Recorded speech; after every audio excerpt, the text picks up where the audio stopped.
Good afternoon, everyone. I wanted to go through the literature review assignment. I know some of you might be thinking, oh my gosh, what is this? What is he thinking? How am I possibly going to do this? So I recognize that many of you may have pause and may be wondering how you're going to accomplish this. Trust me, you will. You'll be fine. So what I'm going to do here is I'm going to quickly go through a few things about this assignment to really help you out. I like this assignment in particular because it helps students practice conceptual thinking. It helps you understand how research is conducted, even in an industry setting. And I have a few years of market research experience. Even though you are working with PowerPoint decks instead of writing out a lit review, you are still reviewing what's out there. Even if you're at an Ipsos or a Nielsen, or if you're conducting research at Ketchum, which is a top-notch PR firm, you're still looking at what's out there, what do you already know, and what do you want to know. So this assignment is really good in that context. Additionally, this assignment may surprise some of you who may elect to go to grad school and who may actually enjoy this.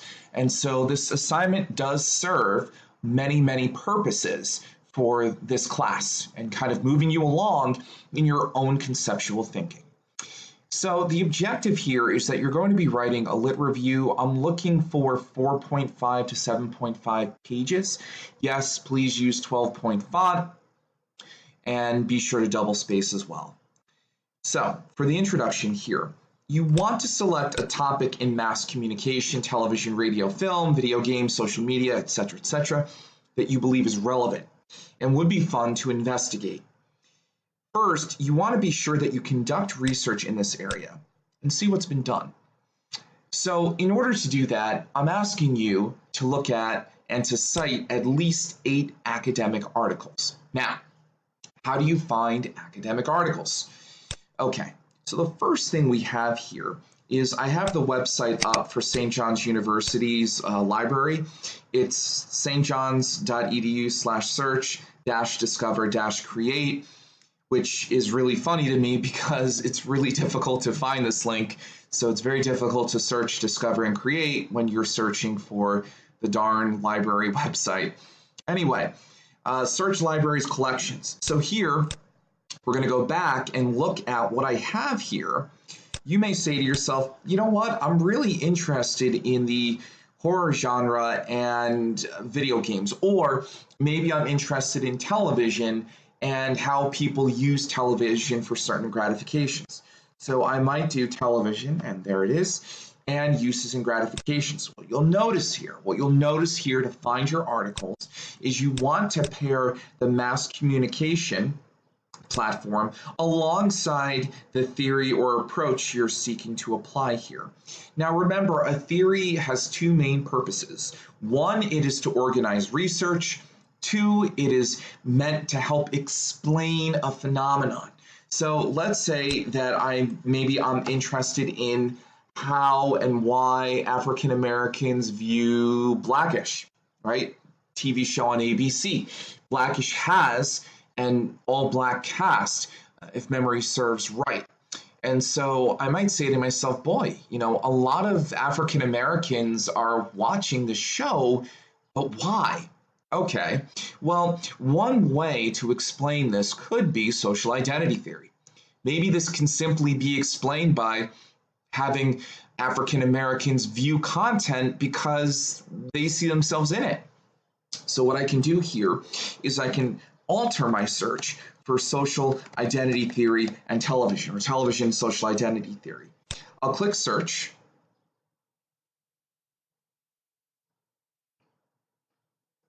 Okay, 6,000 results. However, you're going to do 2 things before you do anything. First, St. John's University libraries are limited. Click on Libraries Worldwide. Excellent. Now we have 14,000 results. What I'm also going to ask you to do is to come down here, peer reviewed. All of your articles should be peer reviewed. Let's click on this. Okay, you can see it right here, social identity, gratifications and TV viewing. So you have about 6,000 articles here at your disposal. How to go through all of this, how to figure out what to use. You can go by best match. You can also go by recency. Maybe see what some of the most recent articles are on this topic.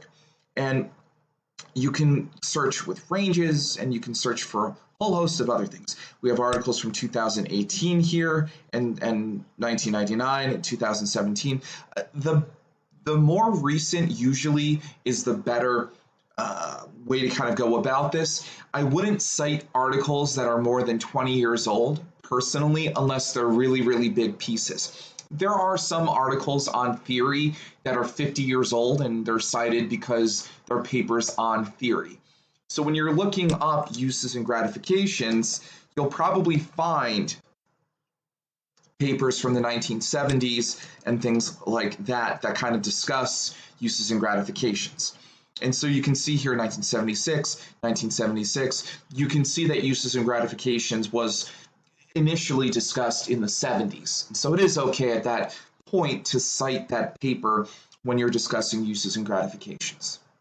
Okay, so if we go back here, what you want to do is you want to see what's been done, what's been talked about. Now, when you look at some of these articles, and what I have here is my own article that I had published in Computers in Human Behavior. Highly recommend this journal. This is one of the top in the world for anything to do with humans and computers. They publish on video games, they publish on social media. It's a really, really big journal, and a nice one at that. So I really do recommend it for some of you who are looking for things. Anyway, you can see here in the abstract, I talk about my study. This study examines high brand loyalty video game players' perceptions of their own emotional intelligence. Fine. You can read through the abstract. Now, if I read through the abstract and I say to myself, well, I think this is relevant, then I can skim through the rest of the study and understand what's been found here, right? If you ever get lost in a study, what's useful is reading the abstract. And really, your results, as we know, are going to be located in the discussion section. And so you can see here in the introduction, any research study should give you a sense of what's going on. As we move along, at the end of the introduction, the study's significance should be discussed. Second, there should be a lit review, and the lit review should have theories in the beginning, because that's where theories are usually discussed, and then variables. And then as you move along, you can see that there may be hypotheses. That's what those H's are. An RQ is a research question. So you may see hypotheses or RQs, research questions, as you're moving along in your studies. You'll likely see materials and methods, or you'll see a methods section. It'll tell you how the study was conducted, et cetera, breakdown of participants, and you can read through it. The biggest thing here is to read through the discussion section. That's going to help you in understanding what's going on, and to the best of your ability. And so doing that will aid you tremendously here. Okay. Your first paragraph should introduce the subject. Your second paragraph should introduce the academic gap in the literature. So first paragraph really should talk about what this topic is. Second paragraph should surround the academic gap in the literature. Your third paragraph should discuss the significance of the study.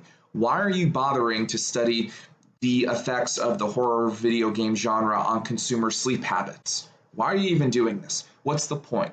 Why is this beneficial? And then really what you'll be contributing to industry and academia. Remember, we've gone through an academic article, and so the key here really is to read abstracts before you start reading. You need to make sure that you cite at least 8 different academic articles in your entire paper. 8. Not 7, not 6, 8. 8. You should have a few articles per theory, per variable as well. That's kind of a way to kind of spread them out but 8 articles is crucial here. Theories. You'll select 1 to 2 theories that will aid you in your topic of discussion. When selecting a theory, you should consider whether or not it explains the process you're examining here. So that's important here. And so if we look at the publication that I just had up earlier and then subsequently deleted, so what you'll see here is you'll see that after the lit review itself, you'll see that I've actually begun talking, or at the beginning of the lit review, I've begun talking about the relevant theory here. So beginning of the lit review, I have theory here. Now, I expect you to write 1 page on theory. Even though this doesn't look like much, this wound up being several pages worth. This is condensed, it's single-spaced. I don't expect you to do that. I'm just looking for 1 page on theory here. You should consider whether or not it explains the process that you're examining here. Remember, you want to employ strong application here. So remember, a theory helps explain a phenomenon, an occurrence. Why is something happening? As we move along here, we have the lit review. And so certainly you have your theory in the beginning, and then you want to start talking about your variables here. And so you should select at least 3 variables for your lit review, at least 1 dependent variable and 2 independent variables. And so you may do, for instance, you may try to map out one kind of independent variable may be, reality TV viewing, and then how that may impact brand loyalty. Let's see here, brand loyalty toward a channel, right? So that might be something that you might do here. So for instance, you might apply this toward CBS, right? CBS has Big Brother, they have tons of other things going on. And so you might do that here. And so that might be one thing that you might be mapping out. You might have a second IV that says, well, I also kind of wonder how household platform usage, right? So maybe it's how media platform consumption, maybe frequency, right? Frequency, how often people use different kinds of platforms while viewing reality TV impacts brand loyalty toward a channel TV. So what may happen here is you may say to yourself, well, frequency of media platform use while viewing reality TV. So platforms may include smartphones and desktops and TV sets and things like that. So you may say to yourself, well, if I'm really viewing a lot of Big Brother on my smartphone, is that going to impact my brand loyalty toward CBS more than viewing it on a TV set, right? A TV set is more immersive. I may feel more connected to the characters. So maybe if I'm watching reality TV on a TV set, maybe I get more brand loyalty than if I did it through a smartphone, right? So that might be a different relationship to look at here. Now, I haven't done a literature review here. I imagine there's not too much on this. So I'm probably looking at a research question here.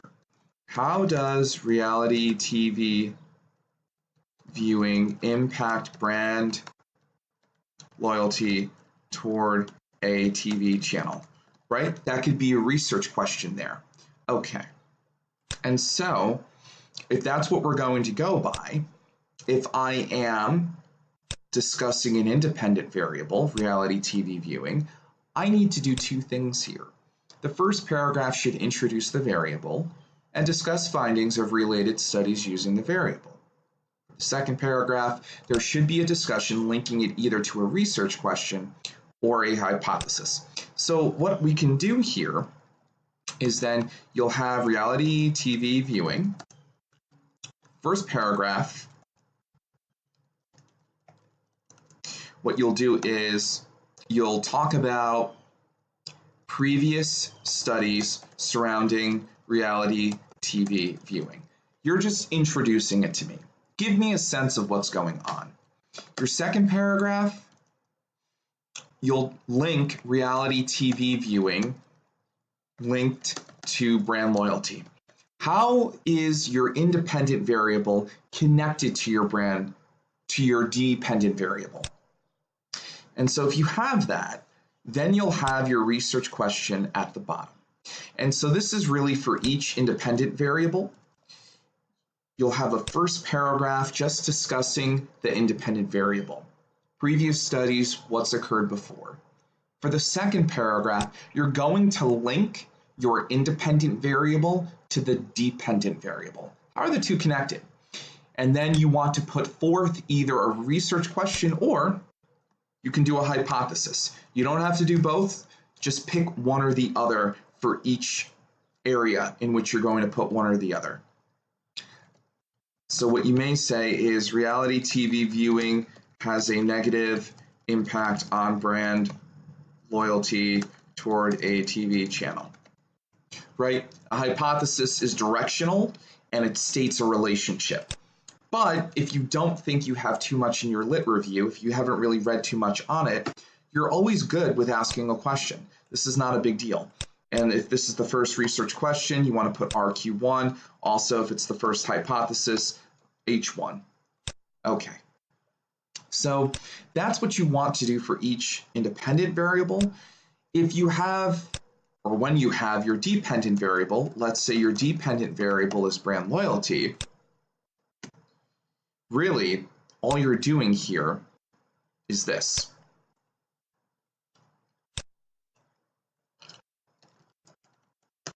Brand loyalty.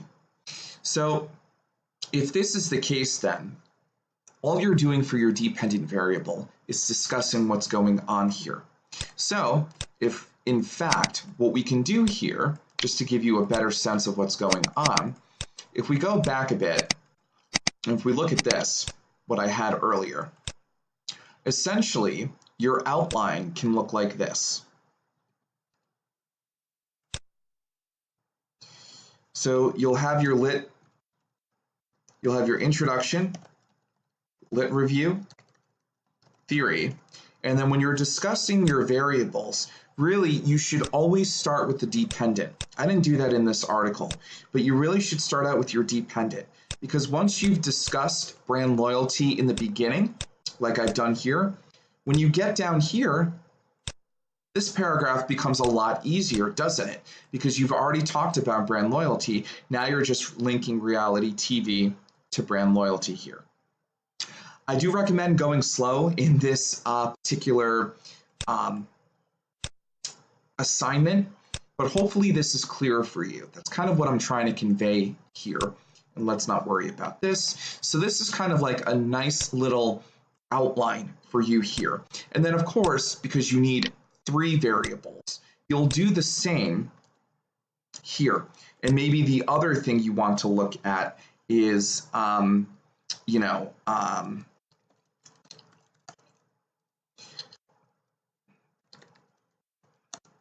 parasocial relationships here, right? Previous studies surrounding reality TV viewing and parasocial relationships, and then linking parasocial relationships linked to brand loyalty. And then maybe you may have strong parasocial relationships will have a positive impact on brand loyalty toward a TV channel. So I know that I've thrown a lot at you. I'm just going to go through this slowly. Introduction, you're going to be talking about the study itself. You're going to be talking about introducing the study. You'll mention the gap in the academic literature stream, and you're going to talk about the significance of the study. Then we get to your lit review. For theory, you're going to talk about particular theories that are applicable here. Perhaps you talk about uses and gratifications here. Fine. If you go down here, or maybe actually for this one you might talk about brand relationship theory. If you go down here, what you may do is then start with your dependent variable. You'll discuss previous studies surrounding brand loyalty. For the reality TV viewing, for your IV here, you're going to be talking about how previous studies have found particular results for reality TV viewing. In the second paragraph, you're going to link your independent variable with your DV. And then you will have a research question or hypothesis. For down here, it's the same thing because it's your second IV. It's the same process here. Okay, we're getting toward the end of the assignment, I promise. You're going to talk about data collection briefly, research design, and anticipated results. You want to talk about how you plan on collecting data for your study. No, you will not be collecting data here. Remember, this is just a lit review. You're not going any further than that. You're going to be talking about anticipated findings. Your anticipated findings, you should have a paragraph for every research question or hypothesis. You're just discussing what you think will happen. What you think will happen. And so, we go down here. You can see the scale here as well. Critical analysis, grammar and spelling, intro, theory, variables, linking variables, research questions, hypotheses, data collection design, and anticipated results. 1, 2, 3, 4, 5, 6, 7, 8. And so the total is out of 40 points. And so that is the scale itself that I'll be grading you on. You can review the rubric, but it's pretty clear. I try to make sure that it's pretty clear. And then of course, with all assignments, I have a demo. And I'm not going to spend too much time because I know that I've taken up enough of your time, but in this demo, I've also provided notes for you. These are notes that will help you move along in your own written lit review assignment. And so if you follow this, you will be okay, I believe. And you can kind of go through and see what I've done here in the demo itself. If you have any questions, please let me know. I should point out at the end of the assignment, please have everything APA cited. You should have a reference page. Cite the studies that you are using here. I do recommend one particular place for citations. It is known as NightCite. And let me see if it'll load. It'll load. And so NightCite is really useful. This is the website. And so I'm going to show you briefly how to quickly cite things. I use this for every publication I've had. I've used it for my dissertation. I've used it for everything. It is wonderful. Okay, let's cite my own article very quickly. So let me do a few things here. When we go to NightCite, click on APA, click on Journal. For every academic journal article, it is from a journal. For every academic study, it is in a journal. And so we want to make sure APA is clicked, Journal is clicked. I'm going to put the names of the author here, and there's only one, it's me. I'm not going to write out all of this. I'll write out some of it, but I'll write out all of it. You want to make sure that everything is correct, perfect. You want to be sure that you incorporate all of the relevant authors, and you want to be sure that the title is accurate as well. And you'll notice here that for APA citations, you really don't capitalize words unless they're proper nouns. And so, computers in human behavior. To find the volume and issue, it's usually up here. Now, this appears to state that the volume is 85. I don't see an issue. I'm going to assume it's issue 1. But usually you'll see 2 numbers here, and that'll tell you everything you need to know. The pages, 34 to 42, and the year is 2018. Click Submit. There it is, ladies and gentlemen. You have your citation, you can copy it, and you can literally paste it in the back. No problem. Please, please, please make sure that this is in alphabetical order. your college students. I cannot tell you how many times I find references that are out of alphabetical order. It absolutely matters. Trust me, even in the workforce, those things do matter. And so here you can see that maybe the citation didn't come out as big as I wanted it to. 12-point font, it's done. And that's it. And that's a citation there. Everything is correct and done. If you have any issues, if you have any concerns, do not hesitate to contact me. The worst thing you can do is try to do this assignment because you kind of have an idea of it and then get stuck. I am happy to help you conceptualize. This is a difficult study and a difficult assignment at that. Best of luck to all of you. I am sure you are going to do a fine, fine job.